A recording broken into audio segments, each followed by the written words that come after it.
আজকে আমরা পড়ব হিমরেখা কি অর্থাৎ স্নো লাইন।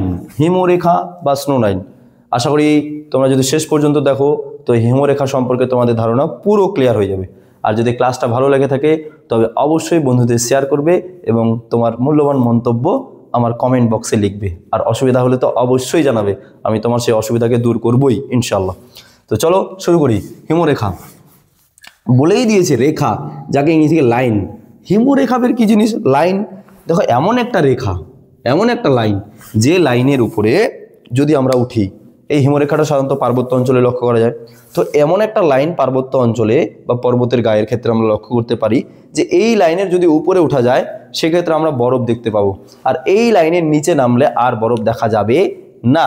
তার মানে এমন একটা তো নির্দিষ্ট সীমারেখা নিশ্চয়ই আছে, যে সীমারেখার উপরে উঠলে বরফ পাওয়া যায় আর যে সীমারেখার নিচে নামলে বরফ পাওয়া যায় না। তো সেই লাইনটাকেই বলা হয় হিমরেখা। তার মানে এখানে আবার বেসিক জিনিস কি বোঝা যাচ্ছে যে নিশ্চয়ই এই লাইনের উপরে উষ্ণতা 0 ডিগ্রি সেলসিয়াসের কম হতে পারে, -1 হতে পারে, -2, -3, অর্থাৎ 0 ডিগ্রি সেলসিয়াস কম, অর্থাৎ হিমাঙ্কের নিচে হবে, হিমাঙ্কের নিচে। আর এই যে লাইনটা, এই লাইনটার নিচে অবশ্যই উষ্ণতা কি হবে? 0 ডিগ্রি সেলসিয়াসের বেশি হবে, অর্থাৎ 1 ডিগ্রি হতে পারে, 2 ডিগ্রি, 3 ডিগ্রি, এরকম মানে ধীরে ধীরে বাড়তে পারে উষ্ণতা। কেন বাড়ছে? বলেই তো আর জল কি বলে বরফ থাকতে পারছে না, জলে রূপান্তরিত হয়ে যাচ্ছে। আর বরফ কখন জলে রূপান্তরিত হয়ে যাবে? যখন 0 ডিগ্রি সেলসিয়াসের থেকে বেশি উষ্ণতা পাবে, তখনই বরফ জলে রূপান্তরিত হয়ে যাবে। তার মানে 100% এই লাইনের নিচে উষ্ণতা হিমাঙ্কের নিচে না, হিমাঙ্কের উপরে আছে। আর এই লাইনের উষ্ণতা উপরের দিকে কী হবে? অবশ্যই হিমাঙ্কের নিচে রয়েছে, যার কারণেই তো এই লাইনের উপরে আমরা বরফ দেখতে পারি আর এই লাইনের নিচে আমরা বরফ লক্ষ্য করতে পারি না। ধরো একটা বরফের টুকরা নিচের দিকে অগ্রসর হচ্ছে, তার মানে এই বরফের টুকরাটা আর নিচের দিকে নামলেই কী হয়ে যাবে? জলে রূপান্তরিত হয়ে যাবে, জলে রূপান্তরিত হয়ে যাবে, দিয়ে নদীর সৃষ্টি করে দেবে। কী করবে? নদীর সৃষ্টি করবে। তার মানে হিমরেখার নিচেই কিন্তু নদীর উৎপত্তি হয়। আর নদীর যে তাহলে কাজ করবে, তাহলে কি তোমরাই বলো, নদী কি হিমরেখার উপরে কাজ করবে নাকি হিমরেখার নিচে কাজ করবে? অবশ্যই নদী হিমরেখার নিচে কাজ করবে। কখনোই নদী হিমরেখার উপরে কাজ করতে পারে না, কারণ হিমরেখার উপরে নদীর সৃষ্টি হবে না। কেন কি? হিমরেখার উপরে কি আছে? 0 ডিগ্রি সেলসিয়াস সের কম, হিমাঙ্কের নিচে, যার কারণে জল আর জল থাকে না, জল বরফে পরিণত হয়ে যায়। আর যখনই হিমরেখাকে ক্রস করে বরফ নিচের দিকে অগ্রসর হয়, তখন জলে রূপান্তরিত হয়ে যায়, তখনই নদীর সৃষ্টি হবে। তার মানে হিমরেখার নিচ থেকে কিন্তু নদী তার ক্ষয় কাজ, সঞ্চয় কাজ, যা কাজ আছে সে স্টার্ট করবে। এই প্রশ্নটা মারাত্মক ইম্পর্টেন্ট, যে নদী হিমরেখার উপরে কাজ করে নাকি নিচে কাজ করে? তো সবাই মনে রাখবা, নদী কিন্তু হিমরেখার নিচে কাজ করে। এবার এর শ্রেণীবিভাগ যদি আমরা দেখি যে হিমরেখার শ্রেণীবিভাগ কি, তো মূলত এটাকে দুটি ভাগে ভাগ করা হয়, একটা স্থায়ী সীমারেখা আর একটা অস্থায়ী সীমারেখা। স্থায়ী সীমারেখা আর অস্থায়ী, কথার মধ্যেই বোঝা যাচ্ছে যে স্থায়ী আর অস্থায়ী কি।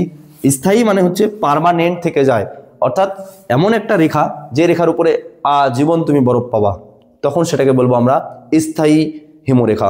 মানে এমনও পার্বত্য অঞ্চল আছে, ওই পার্বত্য অঞ্চলের সব সময়ের জন্য, বছরের প্রত্যেকটা দিনের জন্য ওই লাইনের উপরে তুমি বরফ দেখতে পাবেই, তখন সেটাকে আমরা বলবো স্থায়ী সীমারেখা। ধরো এমন একটা পার্বত্য অঞ্চল, তুমি যদি যাও তো সব সময় এই পার্বত্য অঞ্চলে, এতটুকু অঞ্চল জুড়ে সব সময় বরফ থাকছে বছরের প্রত্যেকটা দিন, মানে পার্মানেন্ট ওই লাইনের উপরে বরফ থাকছে, সেক্ষেত্রে আমরা সেটাকে বলবো স্থায়ী হিমরেখা। আর অস্থায়ী হিমরেখা কি?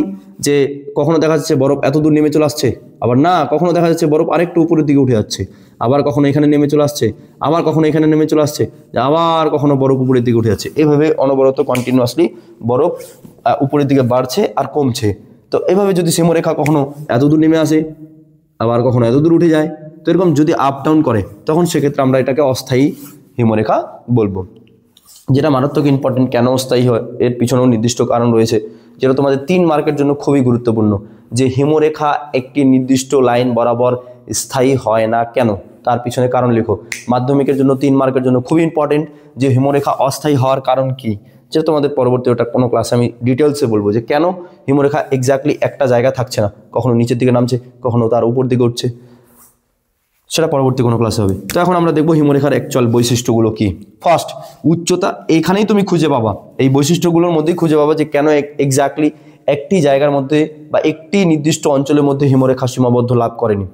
ফার্স্ট পয়েন্ট হচ্ছে উচ্চতা ও উষ্ণতার উপর হিমরেখা নির্ভরশীল, যে এই হিমরেখাটা কোথায় হবে, পর্বতের কোন অঞ্চল হবে, সেটা কিন্তু নির্ভর করবে সেখানকার উষ্ণতা কেমন এবং সেখানকার উচ্চতা কেমন। কথার কথা, ধরো এটা পৃথিবী, এবার এইখানে একটা পর্বত রয়েছে, এইখানে একটা পর্বত রয়েছে, এইখানে একটা পর্বত রয়েছে। তুমি তো বলো এবার কোথায় তাপমাত্রা বেশি হয়? নিশ্চয়ই নিরক্ষীয় অঞ্চলে তাপমাত্রা বেশি হয়। সবচেয়ে তাপমাত্রা কোথায় কম হয়? মেরু অঞ্চলে তাপমাত্রা কম হয়। এবার তাপমাত্রা বেশি হলে বরফ গলবে কি গলবে না? অবশ্যই বরফ গলবে।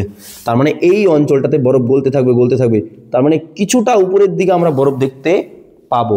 কিন্তু যদি আমি একবার এখানে সূর্য তো এখানে যায় না, একবারে যদি আমি মেরু অঞ্চলের দিকে চলে যাই, তো মেরু অঞ্চলের দিকে দেখলে আমি কি দেবো? অনেক সময় গোটা পর্বতেই বরফ দ্বারা পরিপূর্ণ থাকতে পারে কি পারে না। তার মানে দেখা যাচ্ছে যে অঞ্চল ভেদে কিন্তু কি হচ্ছে, হিমরেখার অবস্থান পরিবর্তন হচ্ছে, যে উচ্চতা ও উষ্ণতার উপর নির্ভরশীল।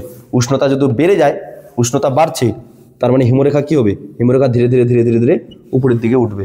উষ্ণতা বাড়ছে মানে বরফ গলছে, বরফ গলছে মানে ধীরে ধীরে ধীরে ধীরে হিমরেখা উপরের দিকে উঠছে। উষ্ণতা কমছে, টেম্পারেচার কমছে, কমছে মানে কি ধীরে ধীরে ধীরে ধীরে হিমরেখা বরফ বাড়ছে, নিচের দিকে বাড়ছে, নিচের দিকে বাড়ছে, তার মানে ধীরে ধীরে নিচের দিকে নামছে। তাহলে হিমরেখা ধীরে ধীরে পর্বতের নিচের দিকে নামবে।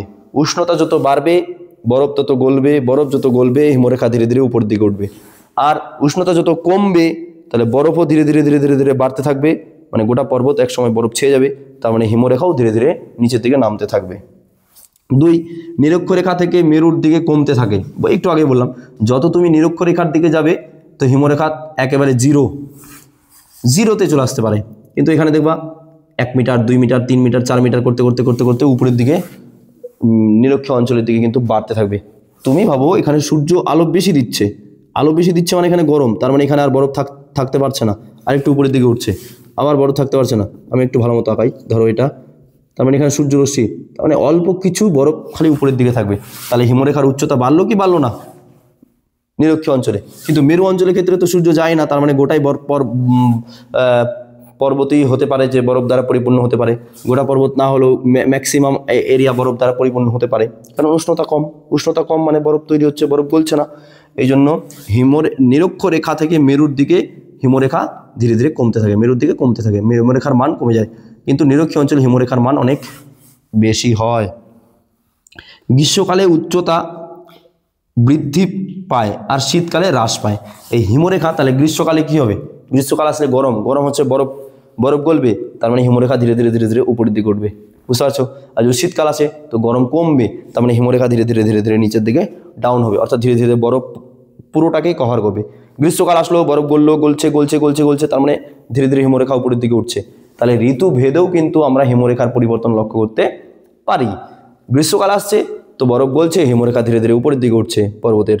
আর শীতকাল আসছে তো বরফ গলছে না, আরও বরফ পড়ছে, তো ধীরে ধীরে ধীরে ধীরে হিমরেখা নিচের দিকে নামছে। এই তো ডিফারেন্স। আর বায়ু প্রবাহের ফলেও কিন্তু হ্রাস বৃদ্ধি হয়। ধরো এটা পার্বত্য অঞ্চল, এখানে বরফ রয়েছে, আমাকেই ধরো আমি একটা পর্বত, আমার এই হাতে দেখো আমি একটা পার্বত্য অঞ্চল, হ্যাঁ, ধরো এই পর্যন্ত হিমরেখা, আমার হাতটুকু পর্যন্ত হিমরেখার লাইন, এরপরে নিচে এদিকে আর বরফ নেই, আমার হাতটুকু পর্যন্ত বরফ রয়েছে, চারদিকেই বরফ রয়েছে পার্বত্য অঞ্চলে। এবার এই দিক দিয়ে ধরো একটা উষ্ণ বায়ু প্রবাহিত হচ্ছে পর্বতের এই প্রান্তে, আর এই প্রান্তে কিন্তু উষ্ণ বায়ু প্রবাহিত হচ্ছে না। তাহলে এই প্রান্তে উষ্ণ বায়ু প্রবাহিত হলে বরফ গলবে কি গলবে না? অবশ্যই এই প্রান্তে গলবে, কিন্তু এই প্রান্তে গলবে না কেন? কারণ এদিকে উষ্ণ বায়ু প্রবাহিত হচ্ছে না, এদিকে উষ্ণ বায়ু প্রবাহিত হচ্ছে, ফলে কিন্তু এদিকে বরফকে গলিয়ে দিবে, হিমরেখা ধীরে ধীরে উপরের দিকে উঠবে, ঠিক কি না?